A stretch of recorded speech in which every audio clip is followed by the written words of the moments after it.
નમસ્કાર.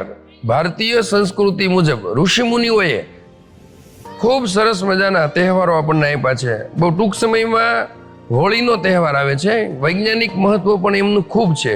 પૌરાણિક મહત્વની સાથે વૈજ્ઞાનિક મહત્વને ભૂલી ગયા અને એને કારણે આપણે હાલના સમયમાં આપણને જીવવા માટે અગત્યના એવા જે 5 પ્રાણ તત્વો છે, પૃથ્વી, આકાશ, અગ્નિ, જળ અને વાયુ, એનું વિચાર્યા વગર આપણે ઉત્સવોની ઉજવણી કરીએ છીએ અને એટલે પ્રકૃતિ ઉપર ઘાતક અસરો થાય છે. ત્યારે મારે આપ સૌને જણાવવું જોઈએ કે આ હોળીનો તહેવાર એ વાયુ અને અગ્નિ માટેનો છે.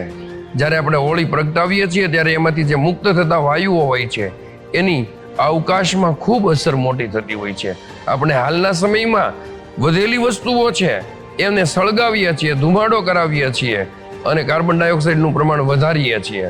ત્યારે વૈદિક રીતે આપણે સૌ હોળીનો જો તહેવાર ઉજવીએ, ગાયના છાણમાંથી બનેલી સ્ટીક, ગાયના છાણા, અન્ય દ્રવ્યો, એની બહુ સરસ રીતે આપણે હોળી કરી શકતા હોઈએ છીએ. અને તો કાર્બન ડાયોક્સાઇડ જે વધી ગયો છે એની જગ્યાએ વાતાવરણ એટલું શુદ્ધ થાય, આ તમામ દ્રવ્યો છે એ સળગે એટલે એટલા સરસ વાયુઓ મુક્ત થતા હોય છે કે ઘણા બધા કિલોમીટર સુધી એની પોઝિટિવ અસર થાય છે. ત્યારે આપણે સૌ વૈદિક હોળીમાં જોડાઈએ. ઉત્તરાયણ વિસ્તારમાં વીઆઈપી સર્કલની આસપાસની 30 જેટલી સોસાયટીઓને અનુલક્ષીને એક સામાજિક રીતે પણ સમાજ જોડાય એવા એક અભિયાન સ્વરૂપે અનમો લાઇટ્સ અને એમ્પોરિયસ ગેલેક્સીની વચ્ચેનું મેદાન છે શાંગરી લાઇટ્સની સામે, ત્યાં હોળીના દિવસે સાંજે 7 વાગ્યાથી કાર્યક્રમ આપણો વૈદિક પદ્ધતિથી શરૂ થવાનો છે. એમાં શૌર્ય પ્રદર્શન છે, સ્તોત્રનું પઠન છે અને વૈદિક રીતે આપણે હોળી ઉત્સવ ઉજવવાના છીએ. ત્યારે આપ સૌને વિનંતી કે આપણે ચીલા ચાલુ છે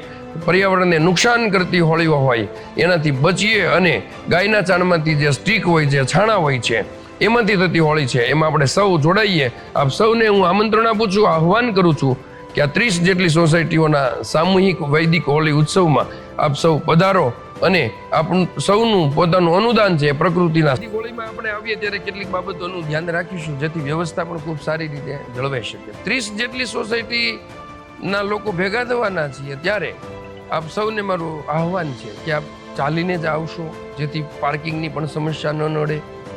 આપણા ચપ્પલની આપણે જ કાળજી રાખીશું. શક્ય હોય તો બેગ લાવવી જેથી આપણે પરિક્રમણ કરતી વખતે ચપ્પલ છે એ થેલીમાં મૂકી શકીએ અને એક જગ્યાએ વ્યવસ્થિત રીતે એમને મૂકી શકીએ. બાળકો હોય તો એમને આપણે સૌ સાથે રાખીશું. ફરીથી ચાલીને આવવાનો આગ્રહ રાખીશું અને શરૂઆતમાં જે પૂજન થશે અને વિષય મુકાશે ત્યારે હોળીનું ખૂબ સરસ મજાનું મહત્વ છે. ઉપરાંત શૌર્ય પ્રદર્શન થવાનું છે. લાઠી દાવથી લઈ અને બહેનો પણ ઘણું શૌર્ય પ્રદર્શન કરવાની છે. એમાં પણ આપણે સૌ જોડાઈશું. તો આપ સૌને મારી વિનંતી છે કે આ એક સ્વયંસેવક તરીકે જ આપણે સૌ આવીશું. હોળી પ્રગટાવીએ એની પહેલા જે પૂજન થવાનું છે એમાં પણ આપણે ભાગ લઈશું. ત્યાં બેઠક વ્યવસ્થા છે, પાથરણાની વ્યવસ્થા છે, ત્યાં આપણે સૌ બેસીશું અને સંપૂર્ણ રીતે શિસ્તબદ્ધ રીતે સૌ જોડાઈએ અને સ્વયંસેવકોને સહકાર આપી કોઈ પણ પ્રકારની અગવડ ન પડે એ રીતે આપણે વૈદિક હોળીનો કાર્યક્રમ છે એ મનાવીશું. અસ્તુ. ભારત માતા કી જય.